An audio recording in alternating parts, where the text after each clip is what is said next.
Here we are in episode 38 of the Simple Success Podcast. This is financial life coaching from a happiness perspective. Coaching happiness. When you change you change everything. Today is the result of what you do every week. Okay, so what's the point of insurance? Yeah, what's the point of insurance? There is a point. Explain, since I already asked. The point is comfort. Explain that one too. As always, mindset is how you think about things. Here's what your mindset has to be about insurance. Insurance is transference. Insurance is transference. Yes, insurance is transference. It's kind of musical. Risk is something you take on, like it or not. I thought risk was Bitcoin. Well, it is, but risk is also getting out of bed in the morning. But here's where taking action with respect to insurance gets good. Risk is good? Yeah, if you don't have it, or at least where the marketplace functions in such a way that you don't have any more than you want to handle. And why is that? Because you've transferred risk from yourself to someone else. Sit with that for a second. If you're a homeowner, you have the risk of fire or somebody breaking in and taking your stuff or other kinds of damage, earthquake, flood. Depending on where you are. True, DT, and where you are is another risk that you take. You can decide that it's a risk that you don't want to take, or one you would rather transfer to someone else. And there's the transfer, right? Yep, there's the transfer, and that's perfectly okay. You can transfer the risk because there are other businesses set up to accept the risk. What they want in return for taking on your risk from you is some of your money. Of course. It's up to you to decide if that's a reasonable trade or a fair trade. And if you don't? Then you keep the risk. To the insurance company, you're just John Doe. This is what insurance is. Companies that do this are most often known as insurance companies. Maybe it's health insurance coverage. Maybe it's automobile insurance policies, or maybe it's property damage liability insurance. You mean they, right? Well, some people say crazy things about insurance companies, usually involving the they pronoun. Careful about legal liability there. Right, thanks. Nevertheless, insurance companies are involved in this business, and they will happily take on some risk. Maybe it's the home risk in case of homeowners policies or renters policies. Whatever the regulatory authorities will let them do. Saying that is not being careful. Maybe it's automobile risk in case of automobile insurance, like uninsured motorist coverage, or medical risk in the case of medical insurance, or long-term care risk in the case of long-term care insurance. Oh, don't mix this idea of the point up with points or bad driving, and we'll be fine. There are a number of different risks to consider, but they all have the same bottom line. They represent risks that you might not want. And in return, they ask you to pay for them taking that off your plate. Later, they may decide they are not charging a reasonable amount for business that they need to support, so they will alter their offerings over time in accordance with that. It's exactly what you or I would do if we were in the same position. Now, how do you determine if you even have the risk? That's after the break. Hello, everyone. This is John with the Simple Success Podcast, financial life coaching from a happiness perspective. Because we know you want to show us some serious love in return for the tremendous benefits you get from us. Please head over to the support link in our written show notes. That's the words on your podcast player. There, you can choose from a $9.99 per month doing level of support, a $4.99 knowing level, or a basic intro level of just 99 cents per month. Whichever you choose, thank you so much for helping us do this for you. To leave us a voice message which just might see the light of day in a future podcast, go to those same written show notes. You'll go to a site where you can leave a video, audio, or text-only message, depending on how you feel at the moment. You can also send us an audio file attached to an email if you use more than just your phone for stuff. I won't repeat those links because weird. And anyway, show notes. It's all in there, and it's all easy. Okay, so how do you determine if you even have the risk? A risk, any risk. Good thinking, DT. And the answer to that is this. Just ask yourself this question. Does anyone other than me depend on the thing that could be insured. Ask yourself that. Like what kind of thing? Well, like your income, for example. If you're a young person with a spouse, kids, family, and they are depending on your income for their benefit, then insurance is a reasonable choice for you.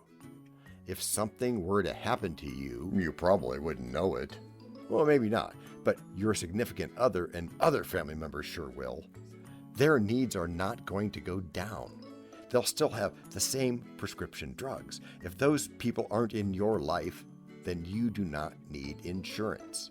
If only you are depending on what you make, if something happened to you, Nobody would be left out in the cold. at least nobody alive. Insurance is not something you either want or need in that case. But if anybody is depending on you, insurance is a great idea. Yeah, you'd get to blame them. Well, not if you listened to episode 34 about premortems. You sure do like to take the fun out of stuff, don't you? Oh, that's certainly one way to look at it. I think it's fun to win, though. And that's what I do. Sure beats acting like an injured person. Example? You bet. When I say win, I mean taking the pressure off, redirecting it, maybe even, see Think and Grow Rich here, transmuting it. Oh, don't get weird on me. I'm not. Looking into something so you can explain it to someone else is not at all weird. Okay, given. So explain to this someone how this ties into your big message. We'll go there once we know this most basic concept has sunk in deep with our listeners. Until then, it's inpatient care. Can we go into the investing connection now? Soon, DT, soon. Are we there yet? Right after the break, DT. You know that. We know a lot about you already because we know ourselves. For example, we know that you know how to listen to our podcast. We also know that you probably know how to subscribe. The reason every podcast asks you this is because when you subscribe, you automatically download all future episodes of that podcast. This means better rankings for the podcast, more attention from advertisers, and more money. And this means more and better stuff for you. So your motivation is simple and easy. Subscribe today, wherever you get your favorite podcasts. Oh, and don't just try to subscribe. There is no try. There is only do. We're changing the way we look at things. And remember, that's good. Eso es bueno. C'est bon. Also remember, this is financial life coaching from a happiness perspective. Coaching happiness. Our call to action is right in the show notes. Find it and you win too. How does it get into investing? Awesome question, DT. One that nearly everyone has. Although insurance is often viewed as one of many possible inpatient services, to draw a picture, it should really be thought of as one of many possible outpatient services. It gets into investing because it's a critical part of your overall picture, just like the things that you make money from. You're not going to make money from this. You're going to give up money for this.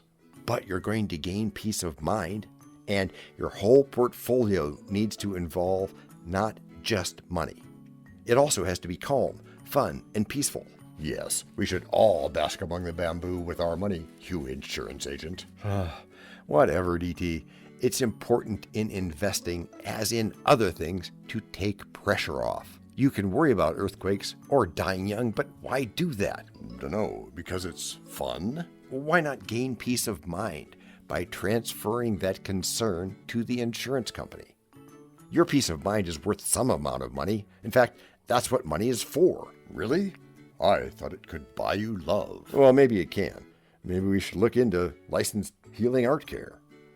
But to wrap this up, that's one of the major provisions of investing. The part where you're investing in your future. But it's other people who need me to invest. People like you. Please do not think of investing as something that other people need you to do, that I need you to do. Isn't that what I just said? Yes, it is. But since you are what you think, let's apply a better mental territorial plan. Think of investing as something that you do for you. Or for the Department of Insurance. Or the ones you care about. Well, I hope that includes you, but yes, them too. The ones you care about the most. To live Even in a healthcare facility, you must have income. For others to live, your stuff must be protected. Read insured. Either way, it's an investment because replacing it would have a cost. What if I didn't replace it? Well, that's your choice, but this is pretty basic stuff here, and other people, as I said, are going to notice. What if I cryogenically froze the problem? Oh, you're just trying to distract us from the problem, actually. I'll just say that if anybody is depending on you, insurance is a great idea. It just has a cost. What about the risks to insurance carriers? That's a real thing, for a different story. I don't want that cost. Well, maybe I don't care since I'm dead. But the people you care about are not dead. The cost outlives you. All of that is part of investing, and that's how we tie it together. Remember? Insurance is transference. Insurance is transference? Yes, insurance is transference. No singing. I won't. You just close us out with the remember thing. Remember, all you need to do is practice, after which you'll get good. Gracias por escuchar. A la prochaine. In this Simple Success podcast, as well as in our webinars and masterclasses, we very much want to hear your story. Well, to be real, in future episodes of the podcast, webinars, and masterclasses. And this means you. Your participation is critical to our mutual simple success. It's important to know how you think what you've thought, what you've tried, and what you've been unsure of trying, as we told you at the beginning. And as you also find in the show notes, we have ways you can contact us. It involves a special link where you can leave us a voice message, which just might see the light of day in a future podcast. We may have an email address for you as well in the future, and we'll let you know if that happens. Together, we're going to make it great. We're going to do what even we didn't think possible. This podcast and our other podcast are productions of Little Red Hen Industries. The supporting cast who helps me bake the bread includes Techno King John C. Brandy, Fact Checker Abraham Lincoln, French consultant Virginia Mitchell, media expert Favor Abasi Ike, psychologist Sigmund Freud, rabbit hole advisor Dr. Marg Parrott, sound designer Guglielmo Marconi, Spanish consultant Cameron J.K. Brandy, videographer Alfred Hitchcock, audio props Les Paul, and inspiration goes to Napoleon Hill, Earl Nightingale, and Bob Proctor. We also have a website, and you can subscribe to both podcasts. You can even send us a video, audio, or text message, but of course, you'll have to head to the show notes, either on your phone or on the web, to actually get links and stuff. I mean, I could read the URLs where you could subscribe, support, or leave one of those video or audio messages, but you really don't want me to do that. And those explicit and clickable links are in the show notes. Finally, you can find us on Podmatch, where we consider guests, as well as consider guesting on other people's pods. And really, finally, the music for our pods comes from Cute by Ben Sound and from Piano Background by Nick Simon Adams, both on freesound.org.